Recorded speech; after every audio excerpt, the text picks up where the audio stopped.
masasabi ko. Yan ang anak kong pakaganda sa lahat.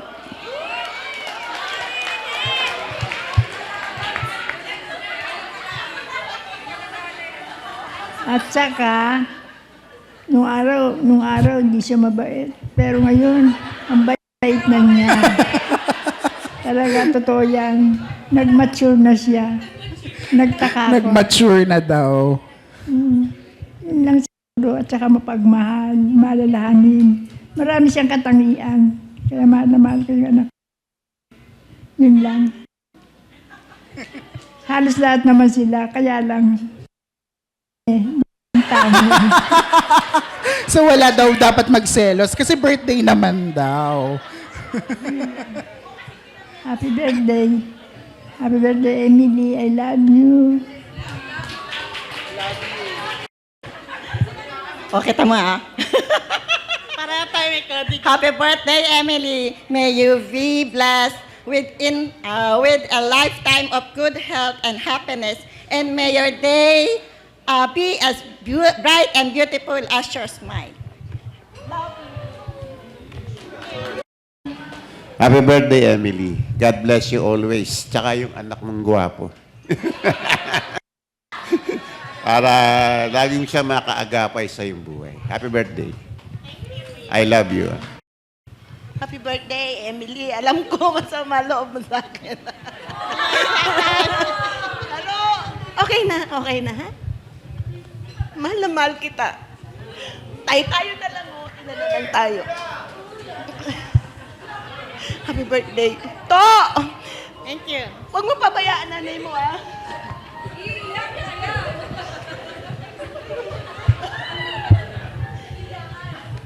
Siya na po kasi nagkaroon lang kami ng konting ni Emily eh. Pero wala na po yun. Oo. Tapos na po yun. Mahal na mahal ko to. Totoo lang. Ate, pasensya na. Birthday naman ni Emily eh.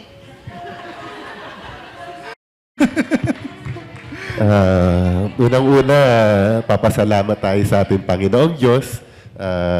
Dumating tayo sa pagkakataon na magkasama-sama.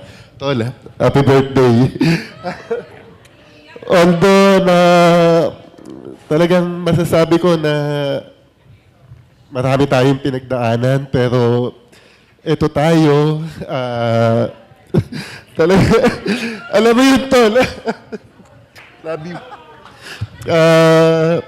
Maabot mo pa rin yung yung dreams mo.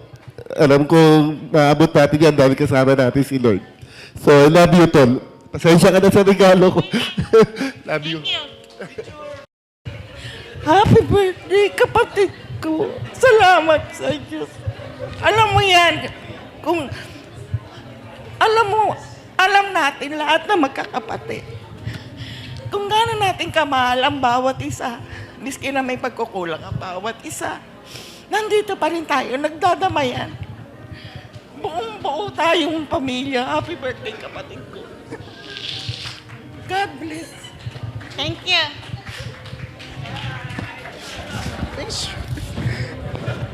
Smile na, tapos nang cry. Hindi daw iiyak, pero ayan na siya. Happy birthday, tita. Thank you sa lahat-lahat. Alam mo naman, ikaw na yung naging nanay namin. Ikaw yung nagpalaki sa amin, ganun din sa mga anak ko. So yung, yung pagmamahal namin sa'yo, hindi man namin madalas nasasabi, pero alam mo yung mahal na mahal ka namin. Happy birthday. Sana masaya ka ngayon. Happy birthday po. Alam ko naman, ikaw na yung naging pangalawang magulang ng aking anak. Di ba? Ikaw ang nagpalaki. Na hanggang gayon, siya po yung, kung hindi po nagme-message yung dalawang anak ko na papunta ng school, ako ang mini-message. Kami rin ang pinapagalitan kapag hindi nagme-message ang mga bata. Happy birthday. God bless you. I love you. Emily, happy birthday. Ano ba? Kailangan ba may speech? May ano pa? Required po, required. Wish ko sana pagkalooban ka pa ng Diyos ng mahabang buhay. Stay sweet. Alam ko nagbago ka na kasi sa hindi po nakakilala kay Tita Emily, talagang ano po to, mahigpit po to nung bata po kami. Talagang hindi ko mabilang kung ilang kurot, palo, sampal. Ang inabot ko po kay Tita Emily kasi talagang makulit po talaga kasi ako nung bata, salbahe po kasi talaga ako nung bata. Pero talagang nagpapasalamat po ako kasi kung hindi niya po ginawa sa akin, baka hindi ko po alam kung baka nandito pa ako. Kaya thank you to Emily sa pag-aalaga mo sa amin, sa pagpapalaki mo sa amin, sa mga tinuro mo sa amin. Thank you very much. God bless. Wala na akong masasabi kasi mabait ako nung bata ko, yung kapatid ko ng salba.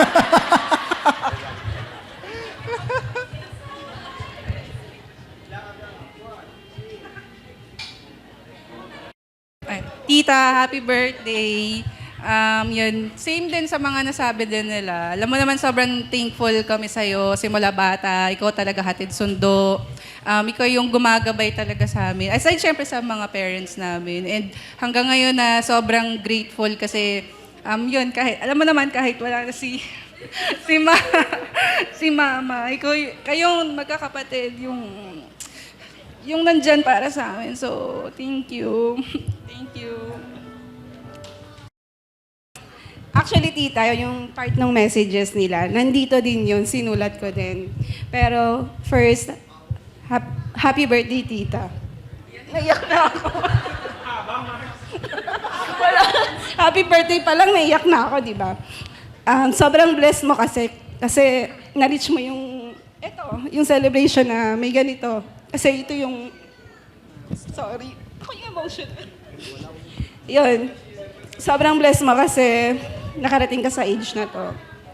And allow me to take this moment na magpasalamat sa'yo sa lahat ng bagay na gawa mo sa akin, kay Esha, kay Lola, syempre, kay Neil, sa mga kapatid ko, sa buong UFMU family na nandyan ka palagi sa amin, na yung buong buhay mo, sinerve mo para sa family natin. Hindi ko na masundan. Kaya sasabihin ko na lang. Nasaan na ba siya? Salamat, yun nga tulad ng sinabi nila, Kuya Louie, yung mga tsinelas, Tita Tsinelas, G, di ba?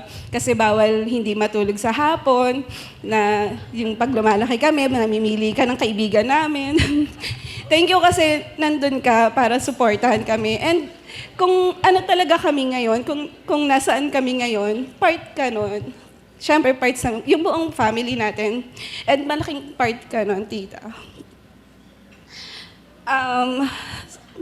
Ayun na. Hindi ko mabasa kasi nag-blurred siya. Thank you na lang, tita. Thank you talaga sa lahat. Thank you dahil ninang ka. Though best ninang din dahil baka magtampo yung iba mong kapatid dahil ninong at ninang ko rin sila. Pero dahil birthday mo nga daw to, ikaw ang best ninang ko talaga, tita. And I love you so much. Happy birthday. Awatan mo to. Magandang gabi po. Hindi, nagpapasalamat ako kay Lord sa buhay ni Emily dahil sabi nga ni nanay, dati si Emily, kung mabait siya ngayon, dati mas mabait siya. Hindi. Ayun, pero yun nga, talagang dumadaan sa buhay ng tao yun. Pero nakaka-bless na overcome mo. And you deserve all the blessing kung ano man yung ngayon. Kaya, Tuto, maraming salamat sa mga pamangkin niya, sa mahigpit niyang pamamalakad. Pero, thank you, God.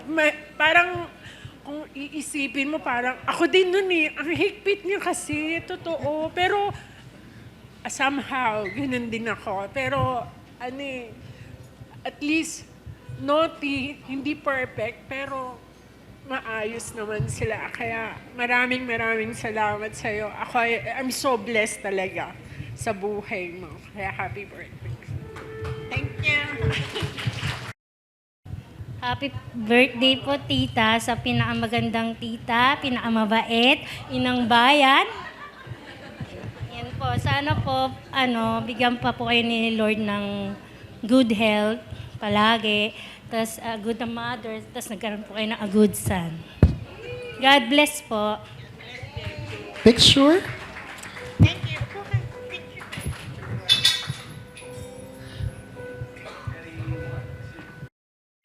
Hindi, tita. Mangingilid lang ang luha. Tita, you are so blessed na mayroon kang happy, big family na nagmamahal sa'yo, especially si Tuto, na binigay to sa'yo na pinakabongga mong birthday. Na nawa, panubayan ka ng Panginoon na mahaba pang buhay, marami pang birthday celebrations na ibibigay sa'yo ni Tuto. Malay mo, out of the country, sama ko doon Tita, we're so happy na tinuturing mo kami na family mo. Thank you for your concern sa family namin. Yan lang po. Maraming salamat. Happy birthday, Tita. Thank you sa pag-extend ng family niyo sa amin, ni Gina. And then, sana bigyan ka ni Lord ng mas mahabang buhay para ma-enjoy mo pa yung life mo kasama si Tuto. More blessing and good health. Happy birthday. Thank you. Dito na lang Uy, hindi. Hindi. Ate Emily, thank you sa ikaw yung sa prayer na sinasabi mo sa akin bago ako operahan. Thank you sa pagpapalakas na loob. At maraming salamat. Happy birthday at salamat dahil isa kami sa tinuturing mong family. Happy New Year and Merry Christmas and Happy birthday. Love you.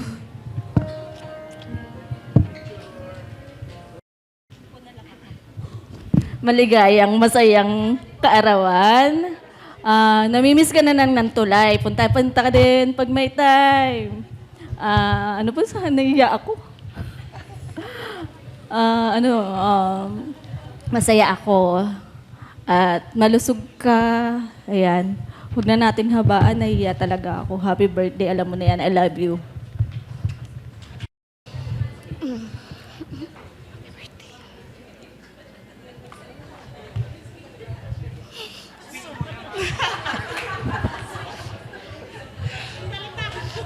Si tita, sinasabi ng mga pinsan ko na stricta, pero dala yun ang pagmamahal niya sa amin. Dahil gusto niya lang na maging maayos kami sa aming mga...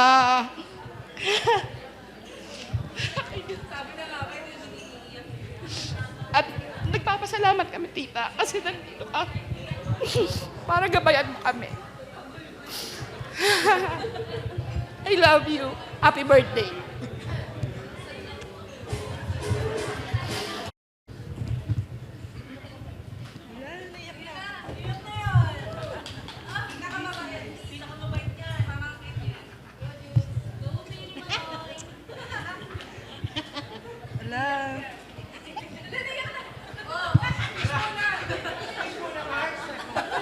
Practice lang. Ta.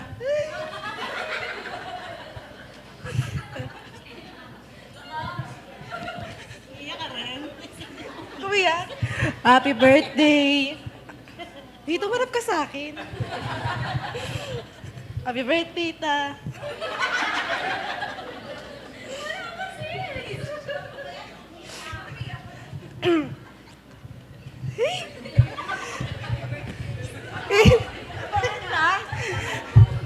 Thank you kasi ikaw naging pangalawang nanay at tatay ko. Pag wala sila, mama. Hindi, kapag wala kayo, pag nasa trabaho, si tita po yung nag-aalaga sa amin ni Bea at saka ni Yesha. Alam ko, ako yung pinakapasaway sa lahat ng pamangkin mo. Lahat na lang mura sampal na tanggap ko galing sa'yo. Pero kung di dahil hindi ako magiging ganito, alam ko lahat ng iyon, ginawa mo para maging mabuti kami. Hindi lang yun dahil sa gusto mo kasi alam ko may purpose yun, kaya mo ginawa sa amin. Yun, alam ko sa way na yun, pinakita mo kung gaano mo kami kamahal. Lahat parang, parang naging pangalawang anak mo na din kami bukod kay Kuya Tuto kasi lahat ng sakripisyo at oras mo, binigay mo din sa amin. Kaya thank you. Hayaan mo kapag ako na yung nagtatrabaho, hayaan mo ako naman nung bumawi sa inyo nila, Mama. Yun lang.